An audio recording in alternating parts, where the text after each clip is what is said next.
नमस्कार, जोहार झारखंड देख रहे हैं आप और मैं हूं आप सबके साथ अनूप। और बड़ी खबर में सबसे पहले बात रांची के मांडर की, जहां 13 साल की लड़की के साथ गैंगरेप हुआ और मामले के खुलासे के बाद पुलिस ने केस दर्ज कर 4 आरोपियों को गिरफ्तार भी कर लिया है। हालांकि अभी भी 3 लोगों की गिरफ्तारी के लिए पुलिस छापेमारी कर रही है। कहा जा रहा है कि पीड़ित झांसे में आकर अपने दोस्त के साथ घूमने चली गई, जहां उसके दूसरे दोस्तों ने मिलकर उसके साथ गैंगरेप किया। 6 लोग थे बताया जा रहा है। इसके अलावा दोस्त के अलावा गैंगरेप के बाद आरोपियों ने पीड़ित को उसकी सहेली के घर पर छोड़ दिया। अगले दिन उसने घर वालों को पूरी घटना की जानकारी दी। इसके बाद पीड़ित को लेकर परिजन थाने पहुंचे और केस दर्ज कराया। पुलिस मामले में 4 आरोपी को पकड़ चुकी है, जबकि अन्य आरोपियों की धरपकड़ के लिए छापेमारी कर रही है। पुलिस ने युवती की मेडिकल जांच भी करवाई और आज CWC में उसका बयान दर्ज कराया जा रहा है।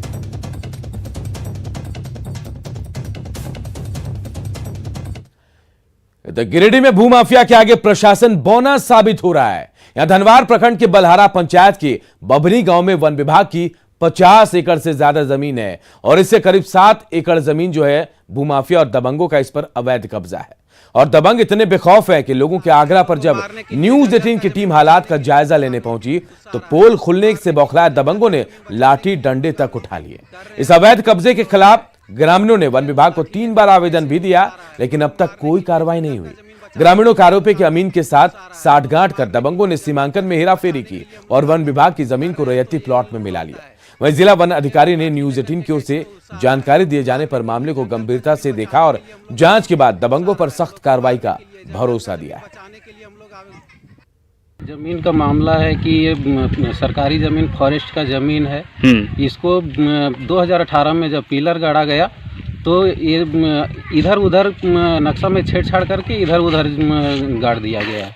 इसको 7-8 एकड़ लगभग जमीन सुखदेव पंडित को दे दिया गया है। हाँ। इसके लिए हम लोग ने DFO कार्यालय में आवेदन दिया, लेकिन अभी तक कोई सुनवाई नहीं हो रही है। ये सरकारी ज़मीन है, हम लोग सरकार का ज़मीन को बचाने के लिए ये आवेदन दे रहे हैं, लेकिन इस पर कार्रवाई नहीं हो रही है। हम लोग 70 वर्ष से आवाज़ कर रहे थे, तो बाद में फॉरेस्ट में ले लिया गया था, तो हम लोग घास-पात लगा के रखे थे। तो 2018 में पिलर का घोटाला करते हुए उस ज़मीन निकाला गया। उस पर दूसरे आदमी सुखदेव पंडित हम लोगों का ज़मीन ज़बरदस्ती दखल कब्ज कर रहा है। सारी चीज़ों का विस्तृत जांच किया जाएगा और जो भी इसमें दोषी होगा उस पर कार्रवाई की जाएगी और जो भी इस जांच के बाद निकलेगा, तथ्य जो निकलेंगे उसके हिसाब से विधि सम्मत एवं नियमानुसार कार्रवाई की जाएगी। पूरे झारखंड में गिरिडीह जिला एक ऐसा जिला है जहां पे सबसे अधिक ज़मीन विवाद के मामले सामने आते रहते हैं। कभी झारखंड में रैयती ज़मीन को भूमाफियाओं के द्वारा अधिकारियों की मिलीभगत से रैयती ज़मीन पर कब्जा कर लिया जाता है, तो कभी सरकारी ज़मीन पर ही इस तरह के मामले सामने आते हैं, तो कभी वन विभाग की ज़मीन पर ही कब्जा कर लेने का मामला सामने आता है। इसी तरह एक मामला सामने आया है गिरिडीह जिले के धनवार प्रखंड के अंतर्गत आने वाले बलहारा पंचायत के बभनी गांव से, जहां पे बताया जा रहा है, ग्रामीणों का आरोप है कि यहां पे सरकार के वन विभाग की ज़मीन पर कब्जा कर लेने का मामला आया है और यहां के ग्रामीणों ने संबंधित DFO डिस्ट्रिक्ट फॉरेस्ट ऑफिसर को भी आवेदन कई बार दिए हैं, लेकिन अभी तक कोई कार्रवाई नहीं हुई है। गिरिडीह से न्यूज 18 के लिए मैं एजाज अहमद। रांची के सबसे VIP इलाकों में शुमार कांके रोड स्थित प्रेमसेंस मोटर्स में अचानक आज आग लग गई। आग लगने की वजह से थोड़ी देर के लिए यहां अफरा तफरी भी मच गई, लेकिन कार शोरूम के ठीक बगल में स्थित पेट्रोल पंप की महिला कर्मियों ने सूझबूझ दिखाते हुए महज 20 मिनट में ही आग पर काबू पा लिया। एक बड़ा हादसा टल गया। शोरूम में रखे फ्रिज में ब्लास्ट हुआ था, जिसकी वजह से आग लगी थी। हालांकि आग काफी मामूली थी, जिससे कोई बड़ा हादसा नहीं हुआ। वही आग लगने की जानकारी मिलने के बाद फायर ब्रिगेड की 3 गाड़ियां भी मौके पर पहुंच चुकी थी। हम लोग को सूचना मिली थी कि प्रेमसेंस मोटर्स में आग लगी है। सूचना मिलने के बाद हम लोग यहाँ आए तो देखे कि जो इनका फ्रिज है, फ्रिज ब्लास्ट कर गया है।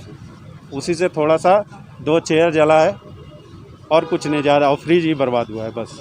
उसके बाद यहाँ DCP हम लोग चार्ज किए हैं। उसी से जो धुआं है, पाउडर जो उड़ा है, वो पाउडर अभी बाहर निकाल रहे हैं हम लोग। बाद बाकी हानि कितनी हुई है? हानि नुकसान ज़्यादा नहीं है, कुछ खास नहीं है, मामूली है, कोई हताहत नहीं हुए।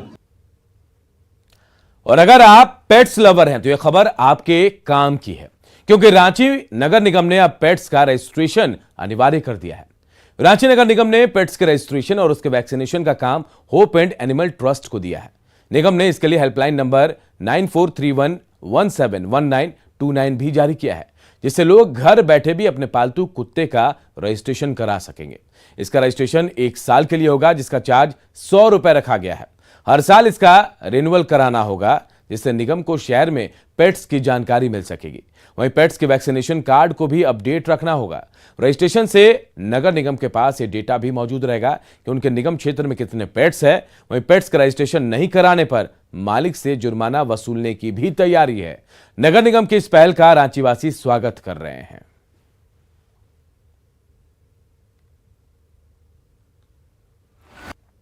इस बार जो हम लोग अपने टेंडर में ला रहे हैं, जो कि थोड़ा इम्प्रूवमेंट कर रहे हैं, इम्प्रूवमेंट इन द सेंस कर रहे हैं कि हमारे पास कोई डेटा नहीं है कि कितने पेट डॉग हैं, तो हम एक नोटिस भी जारी करेंगे और वो हमारे टेंडर में भी होगा कि जो एजेंसी आएगी वो एक सर्वे करेगी कि कितने पेट डॉग्स हैं और पेट डॉग का हमारे यहाँ रजिस्ट्रेशन कराना अनिवार्य होगा। उसके लिए कुछ हम लोग मामूली शुल्क रखेंगे और अगर वो वैक्सीनेशन नहीं करवाए हैं तो उनका वैक्सीनेशन भी हम लोग फ्री ऑफ कॉस्ट करेंगे उसी रजिस्ट्रेशन शुल्क में। नगर निगम ने अगर इस तरह का फैसला किया है तो वाकई ये काबिले तारीफ़ है। और मेरे हिसाब से तो सभी पेट्स का मतलब जितने भी जानवर हैं, अगर किसी के घर में रह रहे हैं या फिर रोड पे भी रह रहे हैं, तो इनका रजिस्ट्रेशन कराना अनिवार्य होना चाहिए। बहुत लोग पाल के भी केयर नहीं कर पाते हैं, तो उन लोगों के लिए बहुत अच्छा है, बिकॉज ये फ्री ऑफ कॉस्ट हो रहा है और ये बहुत अच्छा स्टेप है नगर निगम की तरफ से।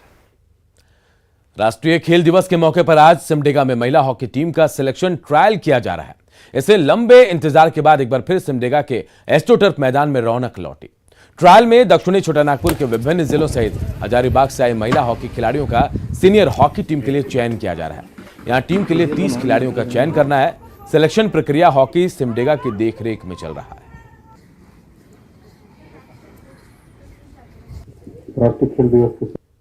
तक अभी तिथि नहीं आई है। सीनियर नेशनल महिला हॉकी चैंपियनशिप के लिए झारखंड टीम का आज ट्रायल हो रहा है। चूंकि झारखंड टीम पिछले 3 वर्षों से पदक नहीं प्राप्त की है। कोरोना काल के कारण सभी आवासीय सेंटर, स्पोर्ट्स सेंटर बंद है। प्लेयर फिट घर में नहीं हो पा रहे थे। क्या स्थिति प्लेयर की है, कितना दिन लगेगा, इसलिए हम लोगों ने 3-4 महीना पहले ही आज ट्रायल कराया है। इसके बाद हम लोग 30 खिलाड़ियों का चयन करेंगे। हम खड़े हैं एस्ट्रोटर्फ स्टेडियम सिमडेगा में, जहां 18 मार्च को सब जूनियर नेशनल हॉकी समाप्त हुआ था। उसके बाद सारी खेल की गतिविधियां बंद हुई थी, पर आज झारखंड टीम गठन को लेकर, सीनियर टीम के गठन को लेकर चयन ट्रायल रखा गया है, जिसमें अनेकों जिला से खिलाड़ी आए हैं और यहां पर चयन ट्रायल हो रहा है। चयन ट्रायल शुरू हुआ है। इन्हीं लड़कियों में से सीनियर टीम झारखंड की बनेगी, जो आगे जाकर मैच खेलेगी। चूँकि अभी तिथि तय नहीं है कि ये टीम कहाँ जाना है और कहाँ मैच होना है, पर टीम गठन करने के लिए ट्रायल रखा गया है सिमडेगा में, जिसको अभी पूरा किया जा रहा है। उसके बाद टीम का गठन होगा। सिमडेगा से न्यूज़ 18 के लिए श्रीराम। और अब बात लापतागंज की। रांची के हटिया इलाके में एक ऐसा मोहल्ला है जो 10 साल पहले अस्तित्व में आया, लेकिन अब तक विकास की किरण यहां पहुंची ही नहीं। मोहल्ले में ना पक्की सड़क है, ना ही बिजली के पुल हैं। ऐसे में लोगों को काफी परेशानियों का सामना करना पड़ता है। लोगों का आरोप है कि कई बार इसे लेकर उन लोगों ने विधायक और पार्षद से गुहार तक लगाई, लेकिन अब तक कोई कार्रवाई नहीं हुई। विधायक इसे अपना क्षेत्र नहीं मानते, जबकि पार्षद ने भी इस मोहल्ले को अपना इलाका मानने से इनकार कर दिया है। ऐसे में मोहल्ले के लोग अपने घर के पते में ना थाना लिख पाते हैं, ना ही वार्ड संख्या। परेशानियां होती है, बारिश में पूरा पानी भर जाता है, हम लोग जा भी नहीं पाते हैं। इसी तरह कैसे पत्थर लगा के ईटा लगा के आना जाना हो रहा है। कोई ध्यान नहीं, यहाँ कोई भी नहीं ध्यान दे रहे। रोड कचरा बना हुआ है, जो भी रोड पर पानी गिरता है तो वहाँ पर ये जाम कर दिया है। अब लोग पानी कहाँ से गिरा है, ना रोड है ना नाला है, क्या करें भैया, अब आप ही लोग बताइए। समस्या ही समस्या है, बिजली की समस्या। आज तक यहाँ बिजली का सुविधा हम लोग को नहीं दे गया। हम लोग पूरा करीब समझिए कि आधा किलोमीटर से हम लोग मंदिर के उस तरफ से बांस के सहारे लाते हैं। बांस पर टांगे आए दिन बराबर हादसा होते रहता है। हर महीने 2 महीने में तार टूटता है, किसी न किसी को लाइन मारता है। गरीबों को पक्का मकान देने के नाम पर सरकार कई योजनाएं चला रही है, लेकिन रांची के जनता फ्लैट में रहने वाले गरीबों की जिंदगी डर के साए में कट रही है। इन्हें सरकार ने भगवान भरोसे छोड़ दिया है।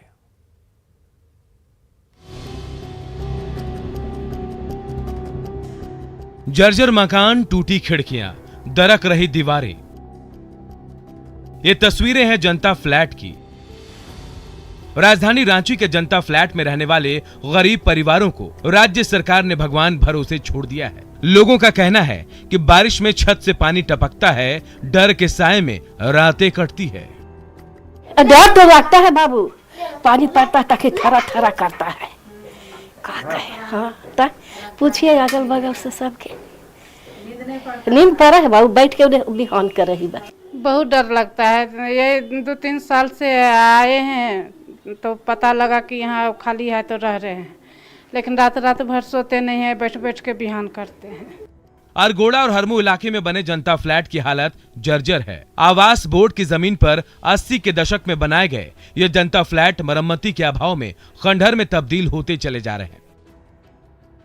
यहाँ रहने वालों में ठेला, खोमचा और फुटपाथ दुकानदार से लेकर मेहनत मजदूरी करने वाले परिवार और कुछ रसूखदार भी हैं। कुछ के नाम फ्लैट का अलॉटमेंट है तो कई कब्जा कर इस मकान में गुजर बसर करने को मजबूर हैं। पूरा पानी गिरता है बरसात में। कितना साल हो गया मरम्मत हुआ? मरम्मत नहीं हुआ है, जब से बना है नहीं मरम्मत हुआ। हम तो कहीं दूसरे जगह रहते थे नीचे तरफ, इसीलिए हम देख रहे हैं कि नहीं हुआ है। रेंट देंगे कि इतना परिवार पालेंगे कि क्या करेंगे, इसीलिए डर डर के तो रहते हैं।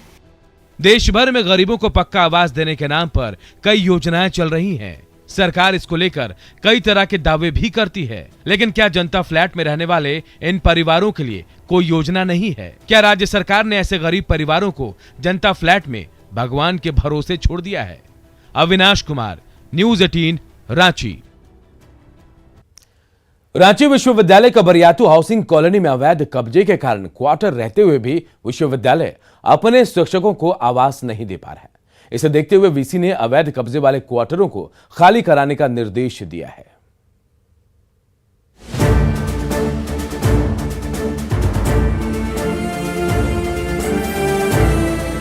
बरियातू हाउसिंग कॉलोनी स्थित रांची विश्वविद्यालय के क्वार्टर पर अवैध कब्जा है, जिसके कारण विश्वविद्यालय को हर महीने लाखों का चूना लग रहा है। कॉलोनी के 16 ब्लॉक के 192 फ्लैट में मुश्किल से आधा दर्जन सेवारत शिक्षक रहते हैं। 6-7 ब्लॉक इतने जर्जर हो गए हैं कि रहने लायक नहीं हैं। बाकी बचे ब्लॉक पर अवैध कब्जा है, जिसमें रह रहे लोगों का कहना है कि क्वार्टर का रेंट बढ़ाकर लोगों को रहने दिया जाए। मेरे रिटायरमेंट के उपरांत इसमें कुछ अवैध कब्जा हुआ है। चूंकि स्टेट ऑफिसर अभी मेरे सेवानिवृत्ति के उपरांत कोई है नहीं, तो उसमें कुछ अवैध कब्जा हुआ है, तो वो खाली कराया जाए और जो 66 आदमी हैं उससे खाली कराया जाए, बाकी लोगों को रहने दिया जाए, बाकी लोगों से कुछ किराया बढ़ा करके लिया जाए।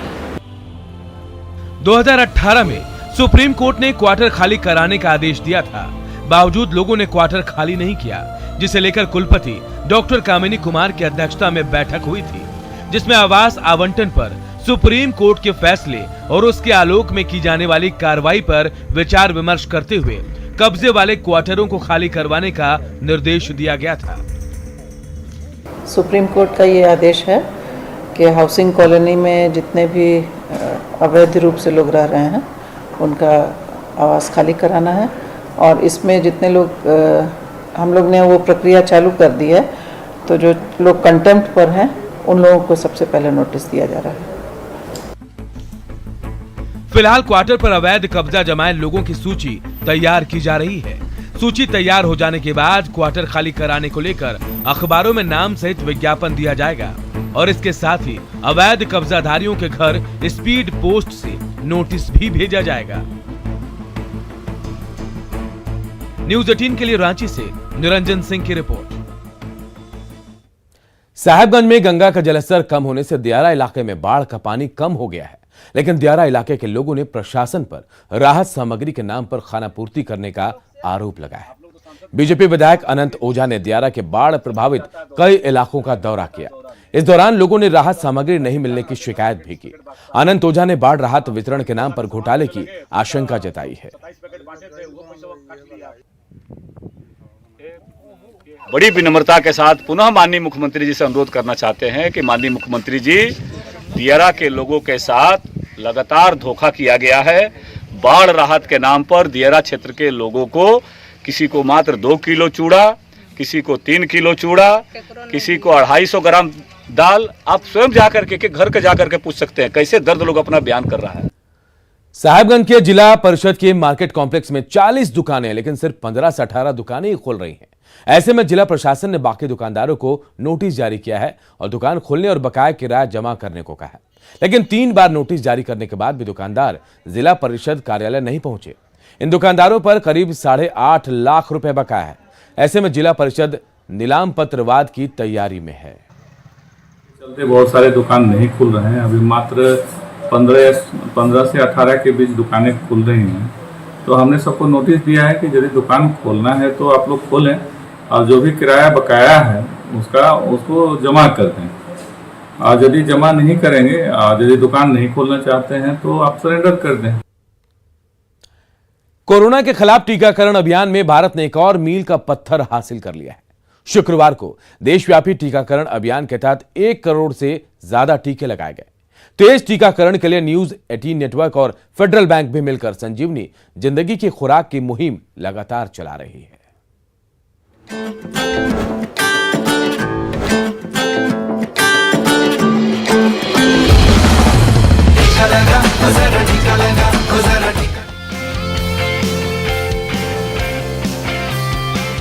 कोरोना महामारी के खिलाफ देशव्यापी कोरोना टीकाकरण अभियान जारी है। इस अभियान में भारत ने एक और अहम पड़ाव पूरा किया है और वो है एक दिन में सबसे अधिक टीकाकरण का। केंद्रीय स्वास्थ्य मंत्रालय के मुताबिक 27 अगस्त को एक दिन में 1 करोड़ से ज्यादा टीके लगाए गए। उत्तर प्रदेश में सबसे ज्यादा करीब 29 लाख टीके लगे। कर्नाटक में करीब 11 लाख टीके लगाए गए। महाराष्ट्र में करीब 10 लाख टीके लगाए गए। हरियाणा में 6 लाख टीके लगे। बिहार, गुजरात और केरल में करीब 5 लाख टीके लगाए गए। एक दिन में 1,64,00,000 टीके लगाए जाने की उपलब्धि पर पीएम मोदी, केंद्रीय गृह मंत्री अमित शाह और केंद्रीय स्वास्थ्य मंत्री मनसुख मंडाविया ने टीकाकरण अभियान से जुड़े सभी लोगों को बधाई दी। प्रधानमंत्री नरेंद्र मोदी ने ट्वीट में लिखा, रिकॉर्ड टीकाकरण हुआ। 1 करोड़ को पार करना एक महत्वपूर्ण उपलब्धि है। टीका लगवाने वालों और टीकाकरण अभियान को सफल बनाने वालों को बधाई। केंद्रीय गृह मंत्री अमित शाह ने अपने ट्वीट में लिखा। केंद्रीय स्वास्थ्य मंत्री मनसुख मंडाविया ने अपने ट्वीट में लिखा, तेज टीकाकरण के सरकार के प्रयासों के बीच नेटवर्क 18 और फेडरल बैंक मिलकर संजीवनी जिंदगी की खुराक की मुहिम लगातार चला रहा है, जिसके तहत खासकर गांवों में लोगों को कोरोना टीकाकरण के लिए जागरूक किया जा रहा है। देश भर में कोरोना टीकाकरण अभियान 16 जनवरी को शुरू हुआ था और इसमें अगस्त सबसे सुपर साबित हुआ है। अगस्त में 15 करोड़ टीके के साथ अब तक करीब 62 करोड़ लोगों को टीका लगाया जा चुका है, जिसमें देश की 10% आबादी यानी करीब 14 करोड़ लोगों को कोरोना टीके की दोनों डोज दी जा चुकी है। Bureau report, news 18 network.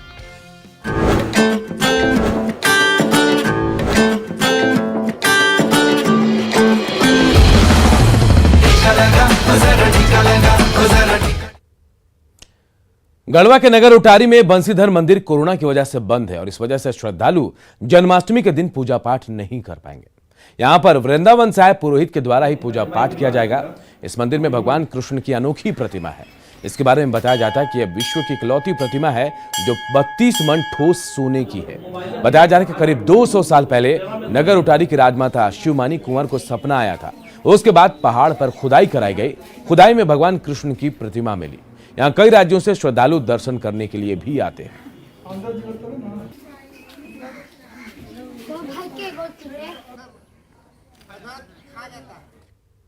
और आइए अब देखते हैं झारखंड 2020।